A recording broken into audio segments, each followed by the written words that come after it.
if you ask the question, right now on the screen is a stock image of different regions of the brain with the question, what are the senses for? And if you ask that question to most people around the world, they'll probably tell you that they are here to give us information about the world. And that's true, but not exactly true. The senses exist to help human beings act in the world, and not really to portray it accurately. And in fact, much of the sense data that we have that seems to be objective reportage isn't really that at all. Color, it's well known as an entirely subjective phenomenon, and the information that goes from the retina to the brain, rather than being a documentation of light, is really signals to your brain about where light is not. There are other examples. One of my favorites is what I like to call a phantom taste. And just many of you may have been at a table and you're eating, you're talking to someone really excitedly, and you reach for a glass and you put it to your mouth and you're like, "Bleh! That's the nastiest thing I ever tasted." If your senses were about reporting the world to you accurately, that thing that you tasted would not have tasted nasty. Okay? You thought it was going to be water and it turned out to be wine, or you thought it was going to be water and it turned out to be tea, but it doesn't taste like wine or tea. It tastes like nasty water. Okay? That's not a malfunction of your senses. That's because what we have to do is to prepare to act all the time. And that preparation for action not only shapes our thoughts about the world, but it shapes the way that we perceive the world.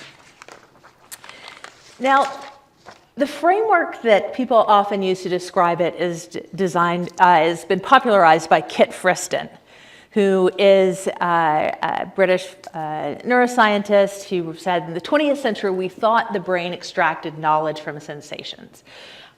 But in the 21st century, there's a strange inversion in which the brain became an organ of inference, actively constructing explanations for what's going on out there. So human beings exist on this knife edge between past and future. And it's quite intuitive that we have to understand the past in order to predict the future. That's one way of thinking about learning. But it's a little harder to see that we use the past to predict the present. Indeed, the predictive processes of the brain are fundamental to navigating the uncertainty that we live with all the time.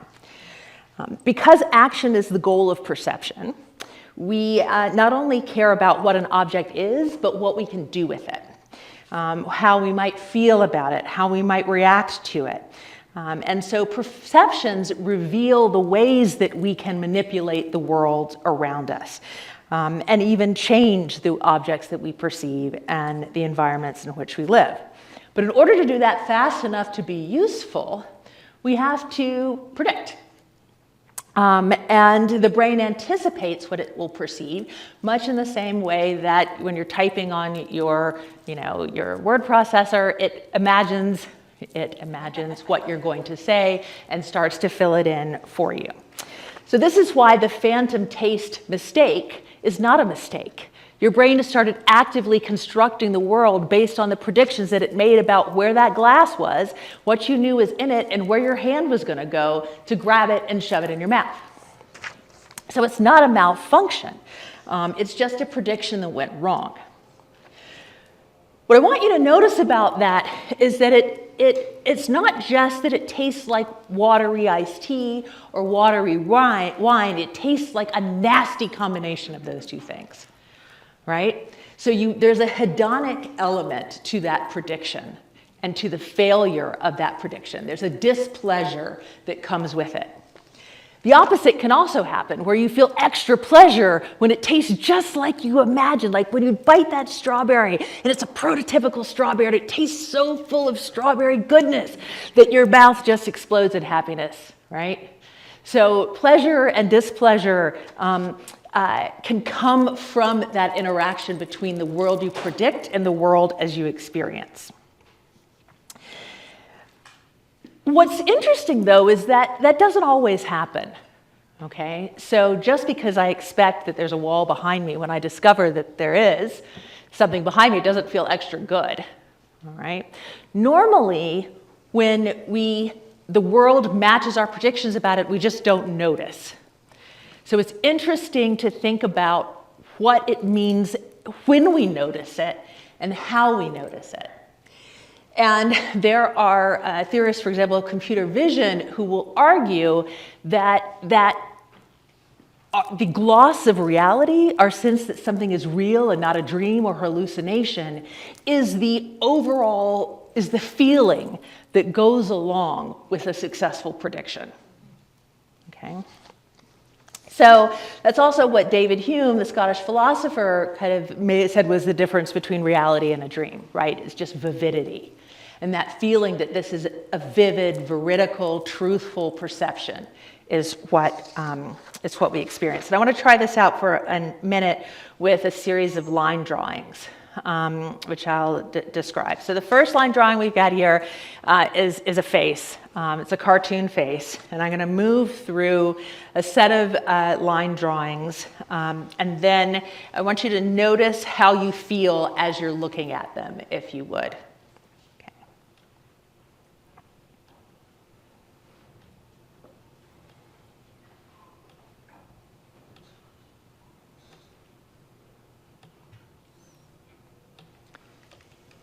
Okay, so these line drawings, the sketch that's at the top, there's a blobby sketch at the top, which shows a kind of your change in certainty about what it is you're seeing. On the left side of the screen, it's clearly this cartoonish drawing of a guy with a guy's face, and on the right-hand side, it's clearly a kind of reasonably okay sketch of a nude woman seated, okay? And in the middle, there's a certain amount of ambiguity as to what the image that you're seeing is, now that you understand that there are these different possibilities for what you see, kind of like with the classic rabbit and the duck. And it's in these middle ones that I think it's just ugly, right? It's not that it's beautiful on either end, but in the middle, it's just ugly. Okay, it doesn't look like, it looks odd, okay? And as you move to one of the poles, it never is beautiful, but it just seems kind of okay. That there's a way in which whatever prototype you're taking to understand a nude woman or a guy's cartoonish face, that prototype matches to what you're actually seeing and you're comfortable with it. It's where you're deeply don't know what it is that you're looking at, that you interpret it as ugliness, or at least I interpret it as a kind of ugliness, and I feel uncomfortable in looking at it in the same way that I feel uncomfortable when I'm looking at, I take off my glasses and I am really, really legally blind and I am deeply uncomfortable, except when I'm talking to my faculty and I don't want any of them to think I'm looking at any of them when I'm saying something irritating or annoying, and then I take off my glasses so I can't focus on anyone, and I really love that. But in general, I feel really uncomfortable if I take my glasses off because it's just too blurry. I have no idea what I'm looking at or who I'm looking at. Okay. So this gives us a hint, just the beginning of a hint about how aesthetic experience can emerge from predictive processing. Okay. And I'm not saying that this is full-blown aesthetic experience, but there's something here that I want us to spend a little bit of time thinking about. And in this next slide, this is from some research about musical chords. And we've got a series of graphs where what they did was they gave people a series of chords, and then is the next chord that you hear the right chord or not? And it's how certain people were about the next chord that they were going to experience, and also how pleasurable they found that chord. What's interesting, as you see in this two-peaked thing on the far right, is that true to our experiences, there's cases when what's surprising feels good, and there are cases where what's surprising feels bad. And very easy to understand, I think, experientially for most of us with music. Like, once you know, hearing really new music stinks, you know. You have to spend a little time with it, or it has to be legible in a way that you can understand before you can take much pleasure from it.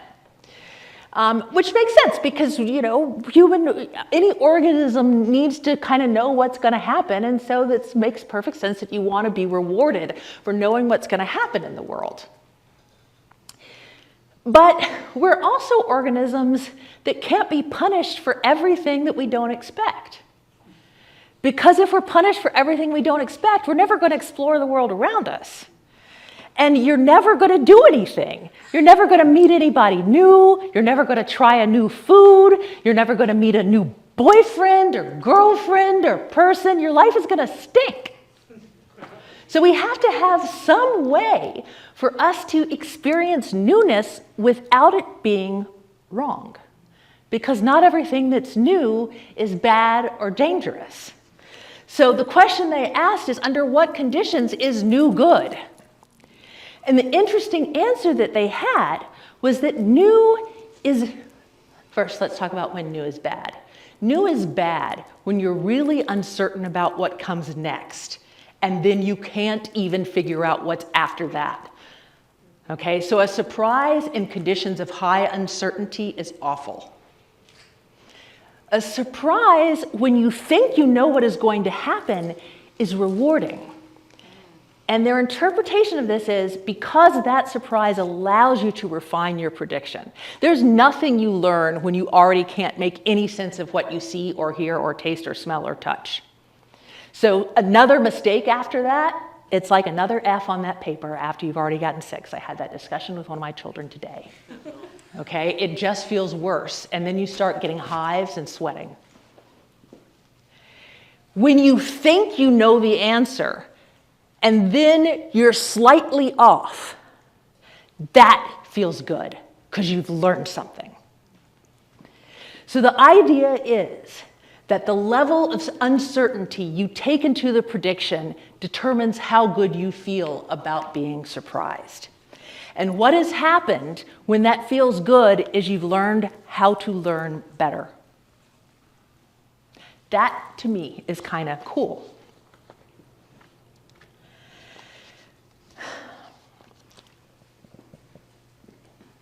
It suggests that aesthetic experience might have something to teach us about the conditions under which we learn well.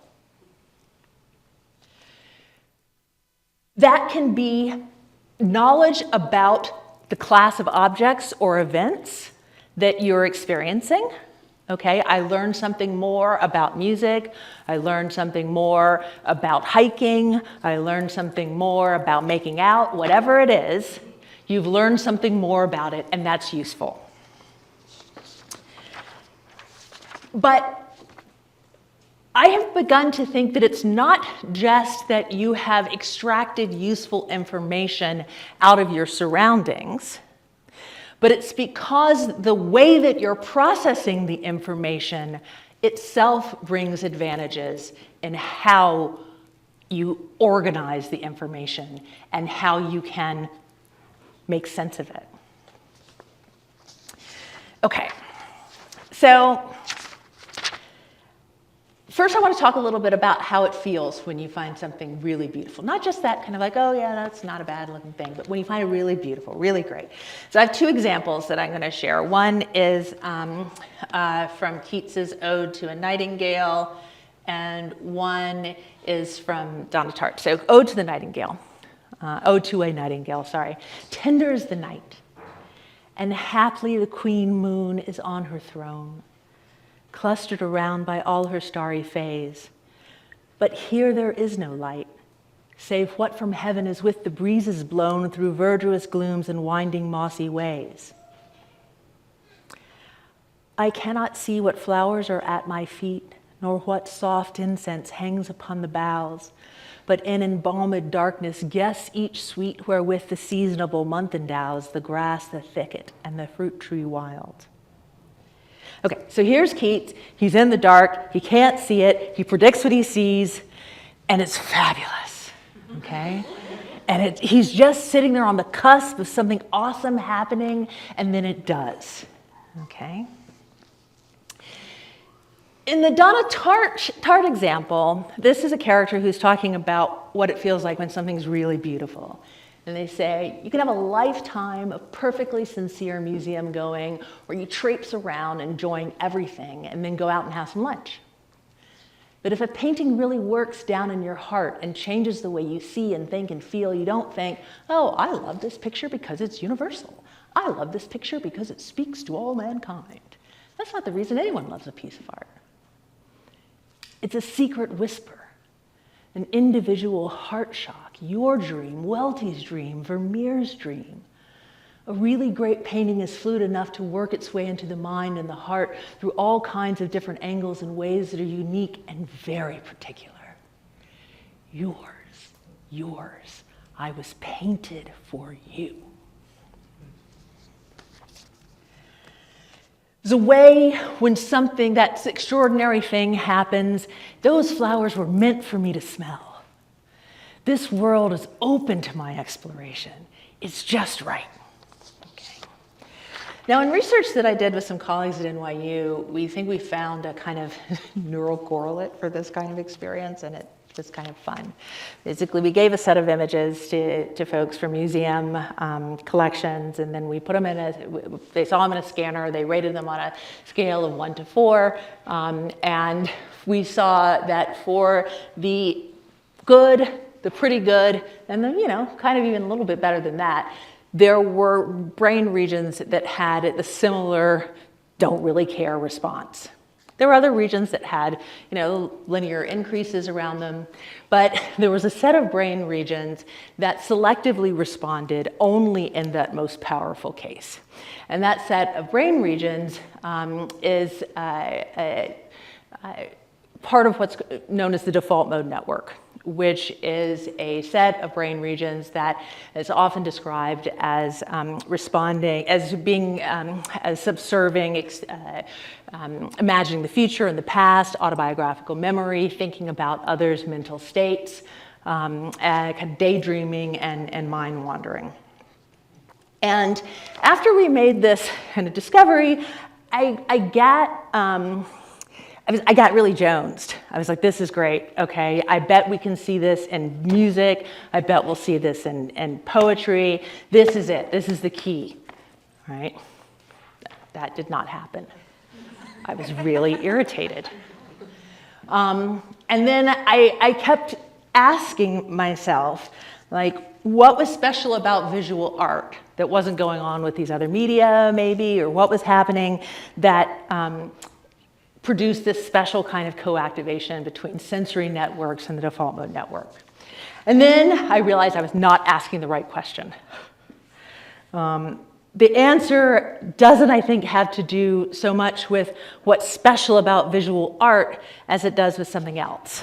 So the default mode network is one of several resting state networks in the brain. This is a kind of pull out of different resting state networks. Visual, you've got an central executive network and a salience network. I'll talk about those more in a second. But the point here is that there's always a lot going on in the brain. But what's really interesting is that there's metabolic constancy in the brain. Unlike when you're on the Peloton, which is what I've been doing, as people drive me crazier, I get in ride in place, which seems to make me saner, which doesn't make much sense, but I do it anyway. If I turn the knob to the right, I'm working harder. They tell me I'm, burning fat. I go and eat a bar of lemon squares, and that seemed to have been a lie. But when I exert myself more, I burn more energy. When you are doing math homework, you do not burn more energy in your brain. There tends to be a kind of global baseline to metabolism in the brain, and it doesn't increase no matter what you're doing, which means that something is turning off while something else is turning on, okay? And often what is happening is hopping through these various kinds of resting state networks. Or unless you're doing a task in which the central executive network will take over. Okay, so I did something incorrect. Okay, so this kind of thing that's on the screen now is a diagram that shows what are called the three apex transmodal networks. It's the default mode network, the central executive network, and the salience network. Central executive network does basically what it sounds like it does. The salience network is constantly monitoring your own body as well as the environment around you and brings things to your attention. Right, tells you what you need to pay attention to, the gut feelings that you're having, that the lion is creeping up on you, whatever it is. It's monitoring that, and then it can, through the anterior insular cortex, then switch resources between these other two networks. So if the salience network tells you, one of my examples of this is, okay, I'm working on something, and one of my children says, "Mommy," loud enough and in a tone that I can't ignore it, then the salience network is going to get me off my task that I'm doing and tell me to do something else. All right. I'm daydreaming and driving, and something swoops in front of me, and the salience network says, "Get back on it." Okay.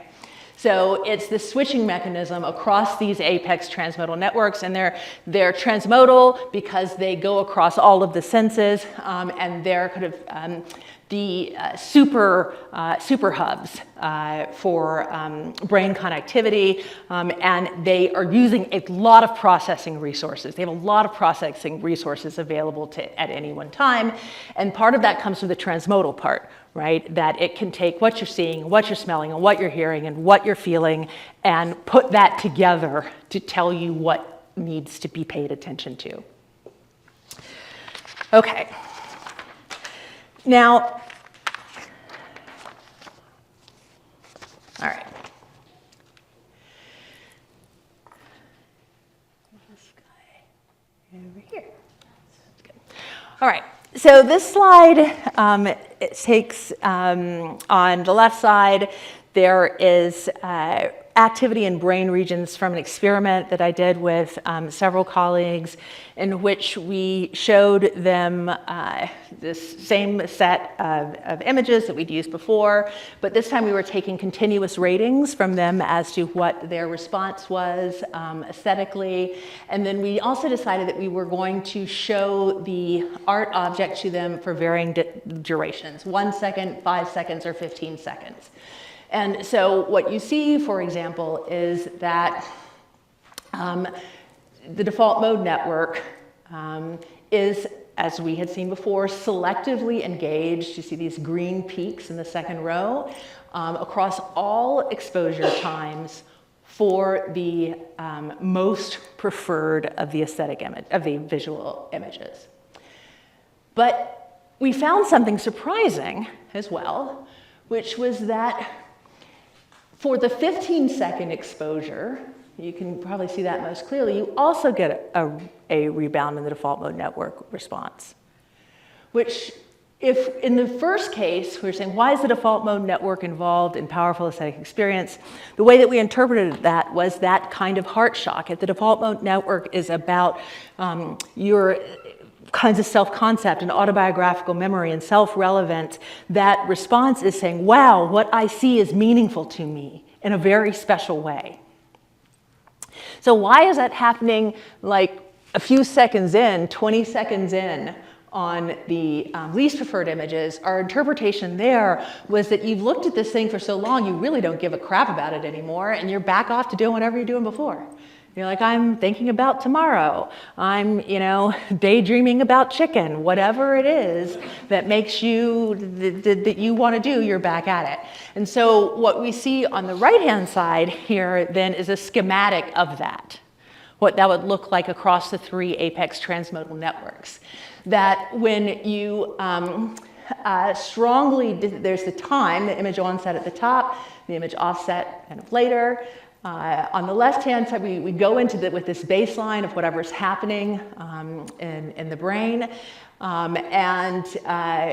For stuff that you really don't like, your default mode network does not pick up at the beginning, you're focusing on the task. You're like, oh, look, I'm counting 3 flowers in this strange guy's, what's happening with his beard?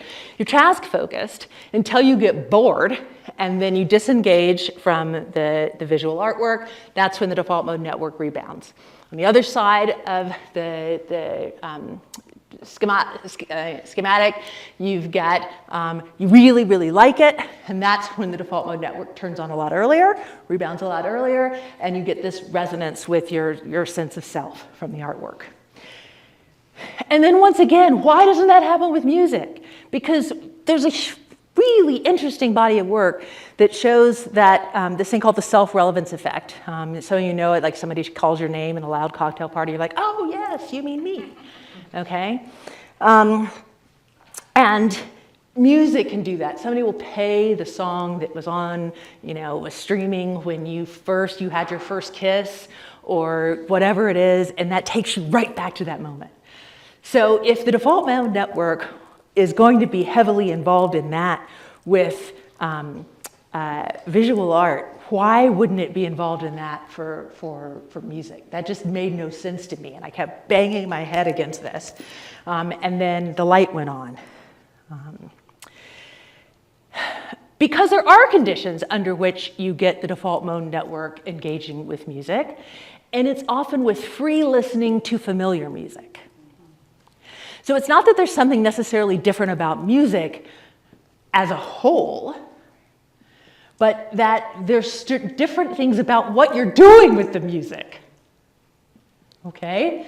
So if it's free music, it's free listening to stuff that you like, and you know what's gonna happen next, and you're not really trying to process the music and understand it and figure out what the next tone is, or if you're a musician, you can go on autopilot, and you can just play it without even thinking about it. I was a pianist, which is why I do this. Swing my hands back and forth stupidly, like a T-Rex. Anyway, so if free listening to familiar music, you get that default mode network rebound. But in other cases, you're not going to get it. You're not going to get it because the music itself is making demands on your information processing that will redistribute those resources, okay? So that with tonal brightness, there are regions of the brain toward the posterior cingulate cortex that are involved in analyzing tonal brightness. That is going to mean that those regions cannot be recruited for the default mode network because they're busy doing something else. If you are doing motor planning, that also is going to take regions of the default mode network that you cannot recruit for daydreaming, right? Because you're too focused on the task. So this is this baseline, what I think is happening during, it's what's happening all the time during stuff with during life. With these apex transmodal networks, that there's a kind of homeostatic balance that we have between the three of them, and they can rise and lower in activity based on what's happening inside you and around you. And then under certain conditions, you will see a pairing of a set of two of them. That set of two could be the salience network and the default mode network on the far right, or in the middle, the central executive network and the salience network. Thank you. Okay. So let's say you're using music to screen the environment that you're in, and you really just want to concentrate on your organic chemistry homework. If you get distracted, you're going to not focus on your task, and instead the default mode network is going to come up and start doing other stuff. Okay? If it works, the default mode network is going to just continue its suppression that allows you to, track those electrons from one side of the molecule to the other, and you do a great job on your test. Okay? So here, part of the point is that the goals that we take to aesthetic experience combine with the demands of the object that we're interacting with to redistribute, to lead to the redistribution of processing resources in your brain. Okay. What I think is happening in the intense aesthetic experiences where you are, the music is doing something for you, or art is doing something, or poetry is doing something for you, is that your ability to switch between these dominant pairs is enhanced. I can't prove this yet. This is my idea. And that the fact that you can switch between these networks pretty easily means that you have the ability to integrate information that normally you don't have the ability to integrate. Because normally, when you're focused on this one thing that requires this set of processing resources, the other set, there's not enough room. But in aesthetic experience, you can move across these with the insula acting as a super hub here to control that redistribution of resources very easily. And there's this great review by Stephen Brown in 2011 that looks across all of the domains of taste.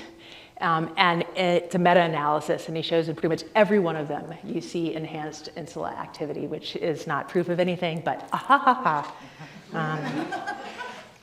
suggestion of something.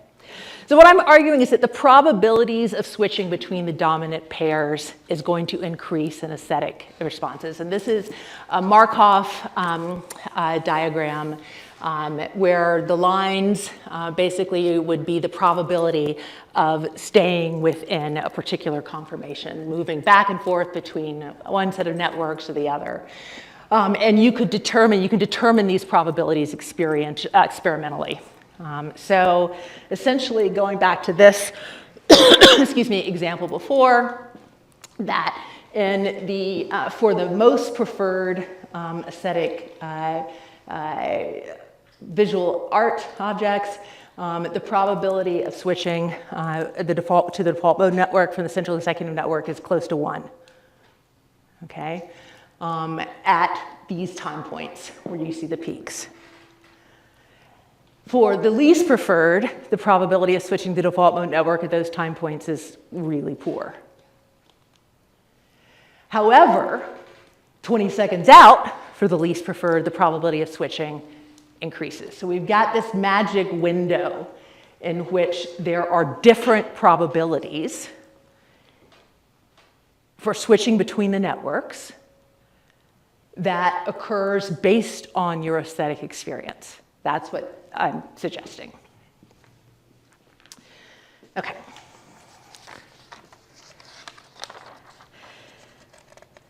Turns out this might actually be right.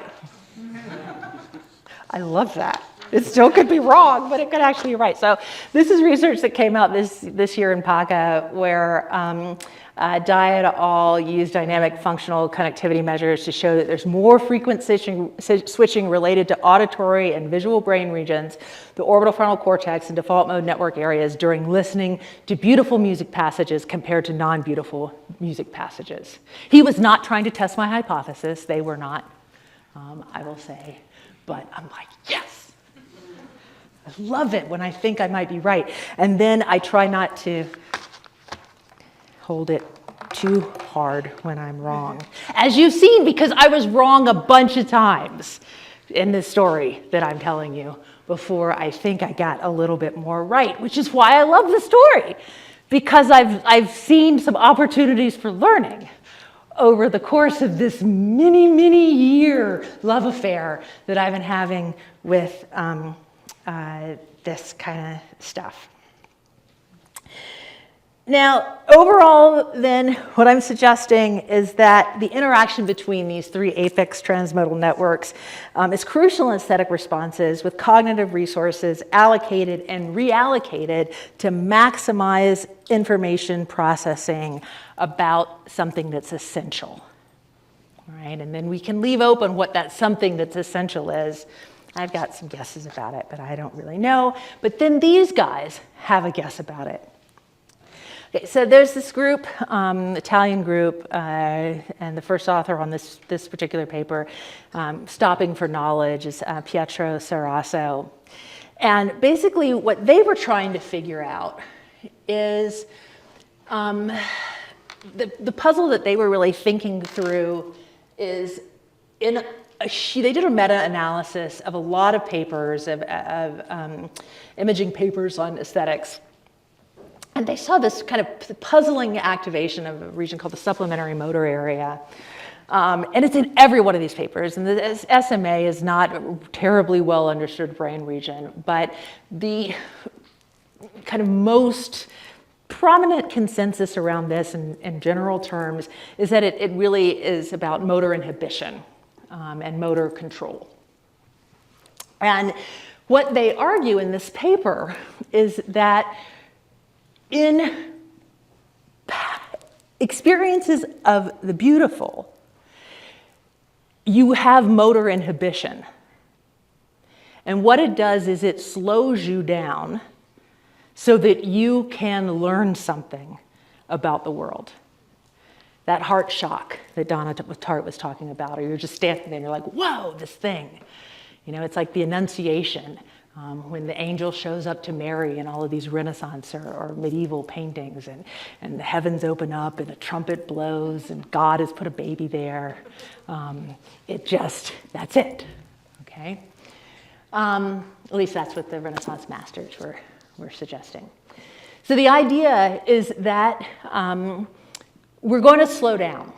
And I said that about motor inhibition, but it's also about motor control, because in order to control your actions, you actually need to be able to inhibit them, all right? And this, to me, makes a huge amount of sense in the picture that I'm trying to paint about how it is that aesthetic experience functions for us in learning. If they're suggesting that powerful positive aesthetic experience leads us to stop for knowledge, that kind of squares with this philosophical tradition that there's a contemplative attitude or something like that that goes along with experiences of the beautiful, or an attitude of care. That's Martin Heidegger's term for what, that's how he thinks about beauty, and it's the Platonic tradition that pulls out this kind of contemplative attitude. From a cognitive perspective, I'm arguing something slightly different, but compatible with this, which is that you're seeing this redistribution of processing resources that prepare us and prep us to be able to learn more efficiently and more effectively. And when you think about this socially, to me, this makes a lot of sense. Again, when you think about what it is that we do with aesthetic experience. So on the left side of this slide, there's these are not carved paintings. I'm sorry, they are cave paintings from Lascaux, France, 200,000 years ago. And one of the cool things about these is, of course, people were saying, yeah, these clearly had to be communal artworks. This is not some lone Michelangelo of the Lascaux cave community out there, like painting on the Sistine Chapel of Caves. There were probably a bunch of different people who are working together to do this. But in 1988, there are two French researchers, Egon Resnikoff and Michel Devois, who discovered that the areas in this cave network where the paintings are also the spaces at the highest acoustic resonance. And so that the spaces in the caves where the paintings are the places where sound traveled the most. And so that it's not just that the paintings were done by more people, but they were part of this communal experience of sound. And of course, the experience that we heard today in a wonderful talk about choral music, these community experiences are, for most of human history, the vast most of human history, aesthetic experiences were never anything that we had by ourselves. And when we think about often the way that we deploy them, especially things like music, they are not meant for us to be the lone person engaging in this with their headphones on in a car or whatever we're doing. They're meant to be ways of coordinating the expression of feelings across one another, or doing something together, like bringing down a buffalo, or dancing with complete and total abandon. So it's not just bees. I drew that little bee, I'm very proud of it, which is why I'm pointing to my little bee. It's not just bees that communicate through dance. It's not a universal language, but it's a language that when you're doing it means something to the participants, right? It's an invitation into community. And so I'm gonna end there with an invitation to the community to talk about this. Something special I think happens when we stop for beauty, and I would love you to think about what that might be. Thank you for having me.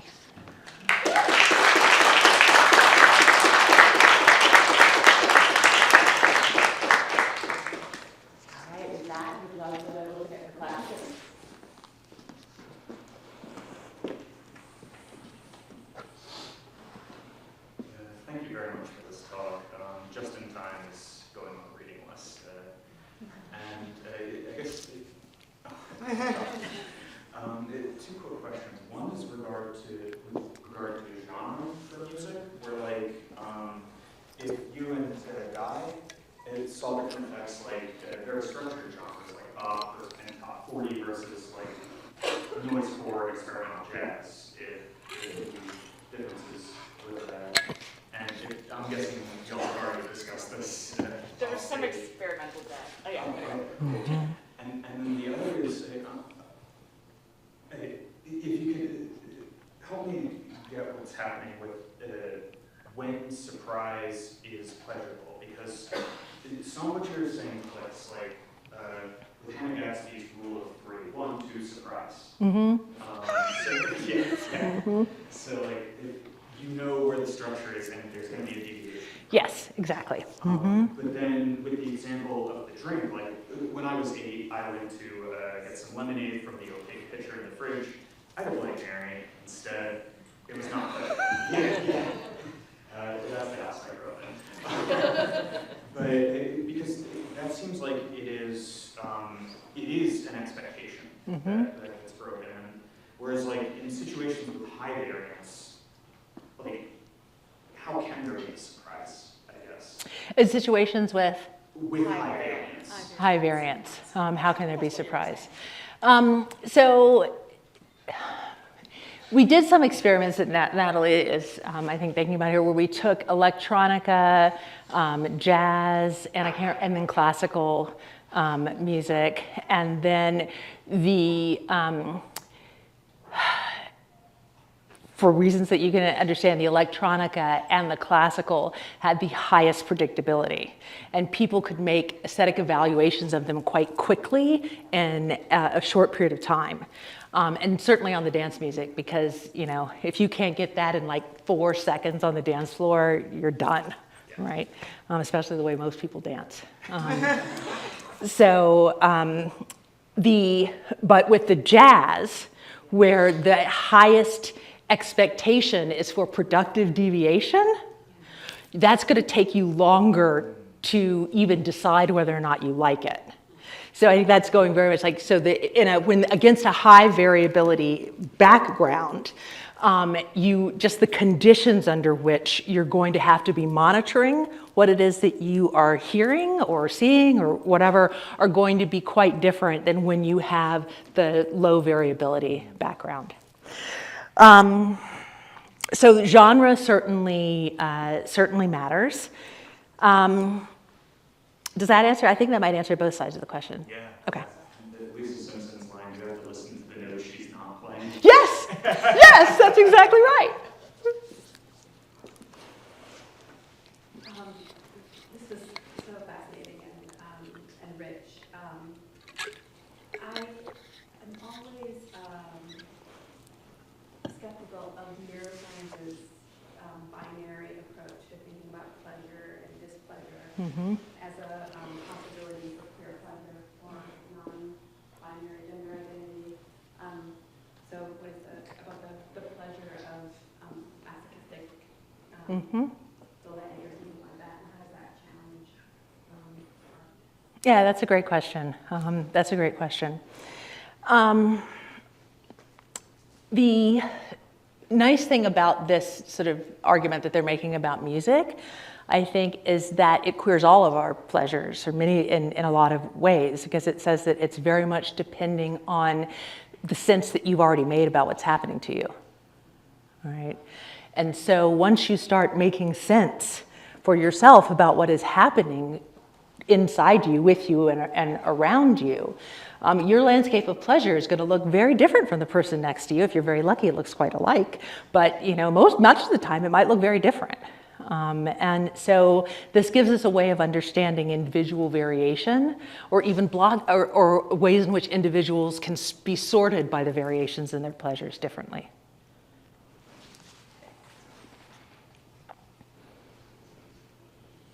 There's a really interesting experiment that another colleague of ours, David Popple, did with birdsong, in which he had people listening to birdsong, and then everyone who was listening had a different preferred tempo. to the bird song that they liked. And what was interesting is that when they then varied the bird song to slightly distort that tempo, they still heard it according to their preferred tempo. Which, once again, the pleasure that someone took in something then shaped their perception of the thing itself. So I have a question that is a little bit driven by my return today, my mental return to Pomona College. And Sorry. Thinking about my colleagues there, and thinking in particular about your second to last slide and the motor inhibitor. SMA. Thank you. Portion of the brain that sort of inhibits motion when you are having this experience of beauty, which made me think about my late colleague Art Reed. Yes. And his Yes. book, Slow Art. And I'm wondering now about that book and causality. Because part of what he was trying to argue there was that we need to take it upon ourselves to slow down and to have that deep aesthetic experience in order to really appreciate the beauty of what's going on around us. And the idea that, in fact, the causality may somewhere be flipped. It may be the beauty that's causing us to slow down and to take on that experience I am fascinated by. So I would just like you to say something. Yeah, so I think it goes both ways. The causality goes both ways. So I went to my son's, it was parent-teacher day yesterday, and we got to sit in chairs, and he's in high school now, so the chairs are normal human size, not way down size. But his art teacher, we went to the art class, and his art teacher was saying that their very first exercise in class was spending 8 minutes looking at a lime. And she said that at the end of 8 minutes, she collected all the limes and then put them in a basket and then let everybody pick their own limes back out again, and nobody mistook their limes for anyone else's limes. There were no lime to lime fights. This was all, just like, nope, that's my lime. Because they had become so adept at looking at the lime and the way the lime needed to be looked at, that the lime was something else than it had started off with, right? Because the first time you see the lime, it's just a lime. But after 8 minutes, after you've gone through the boredom and you said, teacher, why did you make me do this? And my son was probably next to you poking you, which I can imagine he would do to irritate you while you were trying to look at your lime. And then his attention goes back to his lime. I'm from a long line of people with ADHD. And haven't you heard it? My mouth going. We distract ourselves all the time.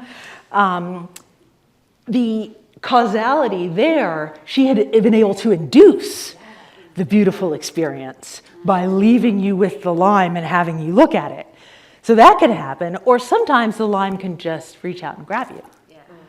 And then limeness is rich. Thank you. Yeah. Awesome. I have a question. So you kind of talk about how like certain mediums kind of demand like delayed gratification, kind of like jazz versus electronic music. Did you see like a correlated like increase in like pleasurable responses to things that had delay to it? No. We did not see increases in response to things that had delay.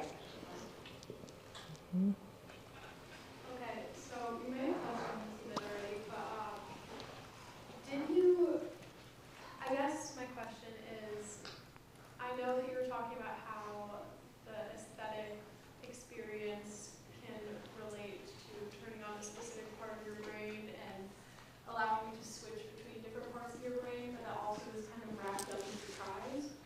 So is there a correlation between certain aesthetic pieces losing their efficacy and allowing you to switch between different parts of your brain as you get more accustomed to them and time goes on? And then with that experiment that you ran, looking at like the amount of time between like, the different seconds that you let someone sit with something, would that change based on whether you started them with the piece for a longer amount of time or for a shorter amount of time? Yeah, I'm sure it would. I bet it would. And, once again, depending on what you want out of the artwork that you're engaging in. And I think part of what I wanted to say is that it's okay for us to want all sorts of different things out of our artworks, and sometimes you're going to get them and sometimes you're not. And then sometimes you can want different things from the same artwork at different times, right? There are times when I drive my family crazy because I will watch anything that I like a billion times, a billion times.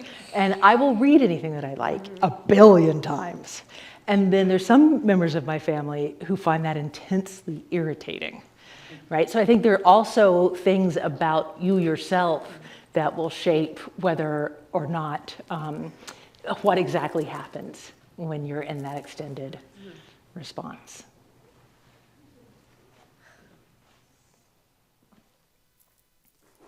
I'm curious about how something like knowledge or prior experience, not necessarily with particular artwork, but with art or music in general, might impact just the aesthetic pleasure that you receive from that. Would you want to comment on that? Yeah, thanks for the question.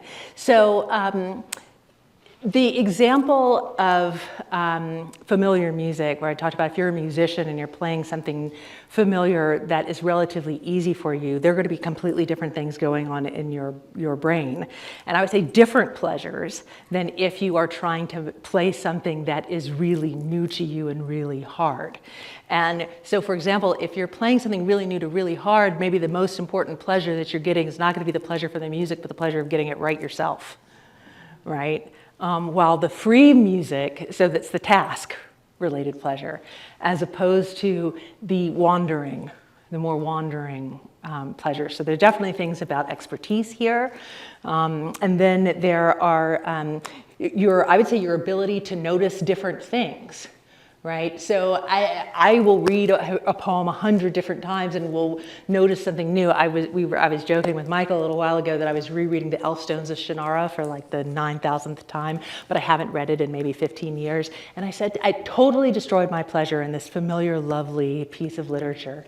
That I noticed for the first time that when the demons get out of the forbidding, do you know that anyone else know this? Well, if you don't, good, thank you. So there are these demons, they're locked away for millennia. They get out, they're gonna kill all the elves and everybody else on the planet, as demons do.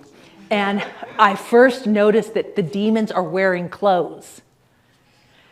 Why were they wearing clothes after 10,000 years? What were those clothes made out of that they lasted that long?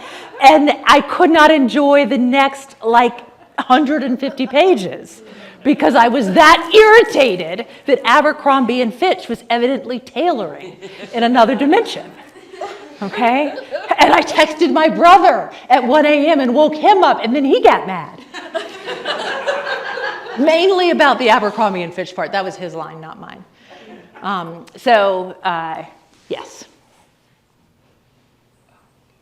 They had to be decent. It does suggest good quality, demon-proof quality. Thank you so much. This is so exciting and mind-blowing. I was totally unfamiliar with this whole field. So,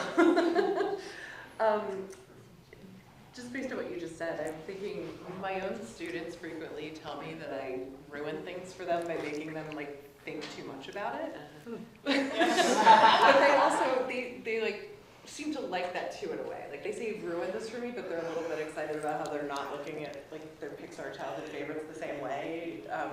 That's really interesting. Yes, I was just wondering how that. I mean, it's different than aesthetic experience, but the pleasure of that, having something. I had not thought about that at all, and that's really, really interesting. But it definitely is something about learning. It's the joy in having learned something new, and it's the joy of having learned something new about something old, right? And that your learning landscape suddenly changed. And that's what every teacher loves. It's looking out at a room and seeing the light come on. And the light comes on because someone's learning landscape changed in the amount of time that you were in that room. And that is the thing that makes the hairs on your arm stand up. And you're like, yes, now I can go quit and grade your papers. Thank you.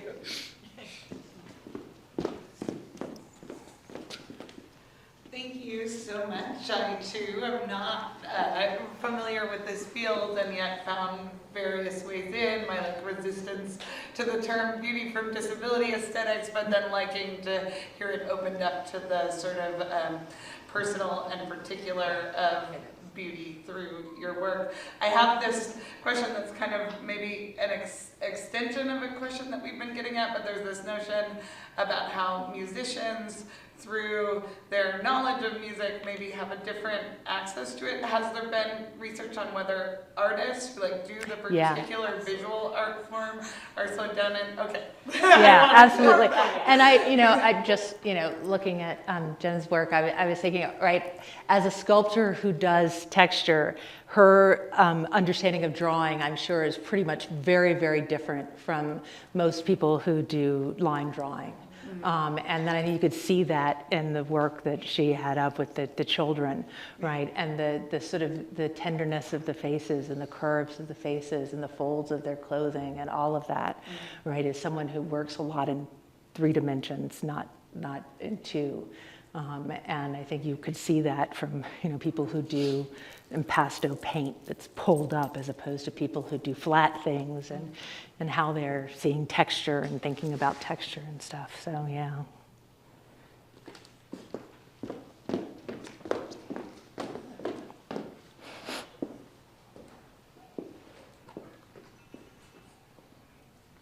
It's interesting that you saw that, because I taught with other sculptors and 2D, of course, and I teach 2D, but we use drawing very differently than 2D artists. I mean, we're all schematic and things for painting, but even when we draw the drawing, we draw very differently. We also recognize it as a flat surface versus a 3D surface. Mm-hmm. So that illusion bit, that line. It doesn't work for you in the same way. Yeah, which is fun because I'm teaching drawing for the first time in 15 years. That is so cool. I can imagine that you sometimes think that they're hallucinating when they think something's 3D. You're like, no, that's flat. We all artists lie. We do, that don't mean art. At least 2D people lie. But anyways, I did have a question before that. You were talking about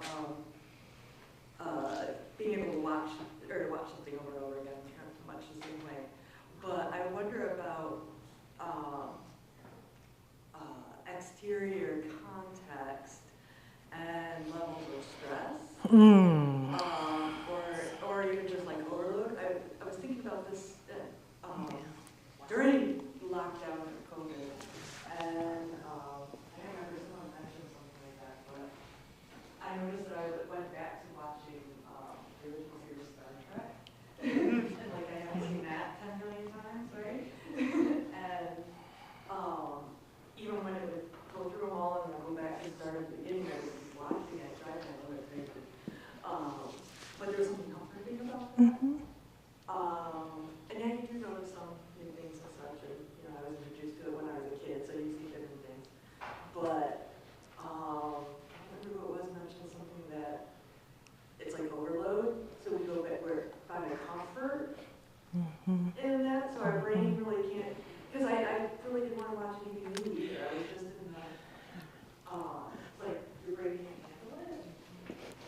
Yeah, so I'm going to go back on these slides here. This diagram here, this article, Manoliu et al., if you just look that up, I'm sure you'll find it pretty easily. This is where we took the basis for this representation from, of the 3 brains with the apex transcendental systems on it. And the article there is about disorders of switching across the 3 networks.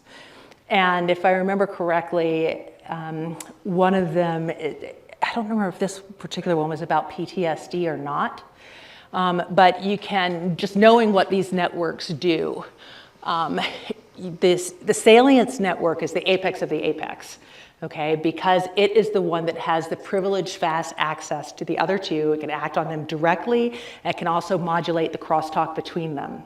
Because that's, in some ways, the most important one. It's the one that's alerting you to something in your own body or your environment that is deeply amiss. And in high states of heightened anxiety or things like PTSD, you'll see disorders of the salience network. Everything is salient suddenly, that hyper-surveillance, all of this kind of stuff that is happening to you because you've been on 11 for way too freaking long. So my sense of this, I mean, this is now total speculation, but when you think about the roles of like art therapy, I was talking about this with someone earlier in the day who I don't think is here now, but this is why things like art therapy could be really important in getting you back to a healthier ability to switch between these networks, so that you're not just punching through all the time. And this is probably one way in which some of the desensitization therapy works for people with PTSD, right? When they're going to be exposed to the thing that really triggers them in controlled situations, so they can begin to regulate the level of their response to it.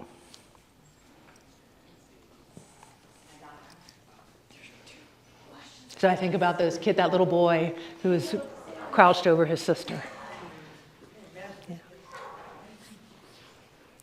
That comment about people with PTSD having disorders of salience network prompts a question about whether any of the studies that you cite or any of the studies that you've done differentiated between participants who are neurotypical versus neurodivergent, because it would seem that, just from the way you were talking about it, that might also be playing a role in these different networks, the relation to one another, and how different kind of experiences of beauty might intersect with them.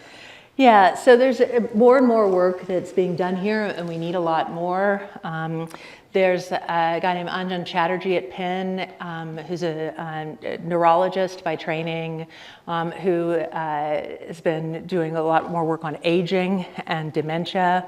And again, dementia, really you're talking about connectivity, just erosion across globally, and a lot of different kinds of erosion and different kinds of dementia. So there's more work there that's going on. There are definitely differences for children, whether they're neurotypical in different ways, or however they are living their lives. Their connectivity is really, really far different from that for adults, because there's been a lot less pruning of connections, and so you don't see this neat three-partite kind of connectivity in children. It doesn't get really well situated until they're older. But this is also one reason that I'm thinking that arts education with kids is really important. Because it is training you in ways of segmenting the different kinds of information that are available to you, and segmenting it and reintegrating it. I was thinking about that again with your faces, right? That when you take the face is implied and not implied, and how that information is anyway. Your work had me thinking about a lot of stuff. Thank you. Sorry, just gradually. Thank you. I'm thinking about the distinction between visual aesthetics and auditory aesthetics. And I'm familiar, and perhaps you are too, with research in the visual arts, visual aesthetics, using eye tracking technology, where rather than sort of flashing an image of the painting, you allow the person to look and then track where the eye goes and what the pattern is, and that's playing out over time. Whereas the experience of music is a different temporality that you have to you're listening in a sort of passive a passive mode. You can't unwind it temporarily in the same way you can unwind, yeah. Which notes you're listening to. I'm wondering if this makes you think of other research. I can think of all sorts of experiments I'd like to do now. But I've never done, I know Natalie maybe can answer that question. Yeah. No, it's yeah. You want the answer? I mean, no. No, I don't, but I will say that one of the things that I've done in our research in the lab, or we've done in the research in the lab, is try to integrate fMRI, which is what Gabby and I work on. And also fMRI compatible eye tracking.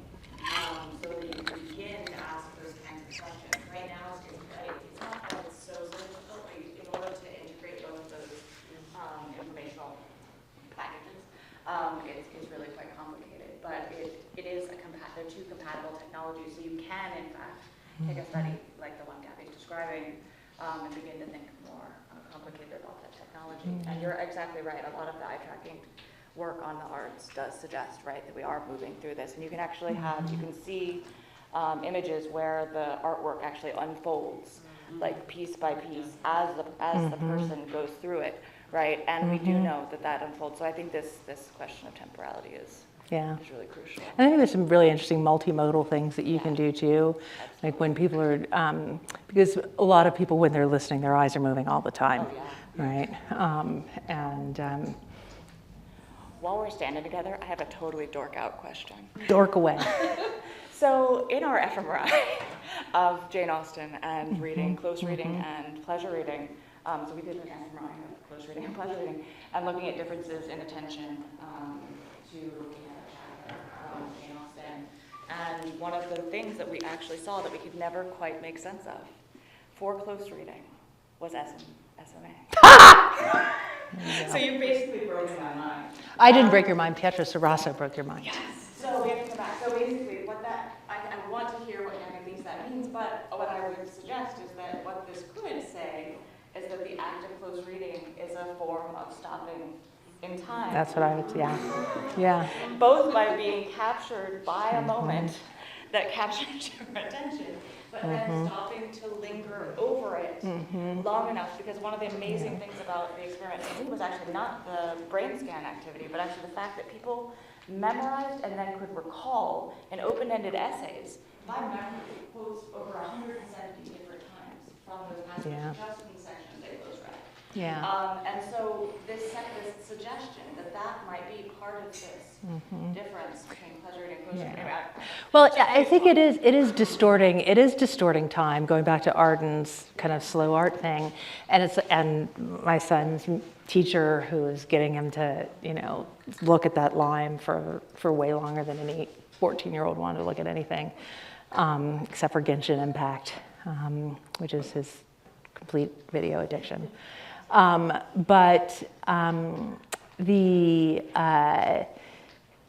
When you were talking, Georgina, about the way in which the unfolding of a musical piece is different from the unfolding of a visual image. There are ways, though, in which we introduce temporality into our aesthetic experiences, sometimes controllably and sometimes uncontrollably. Like when you are thinking about what you just read, even though you're still reading what you're reading, and sometimes that really enhances what you're reading, and sometimes it's totally distracting.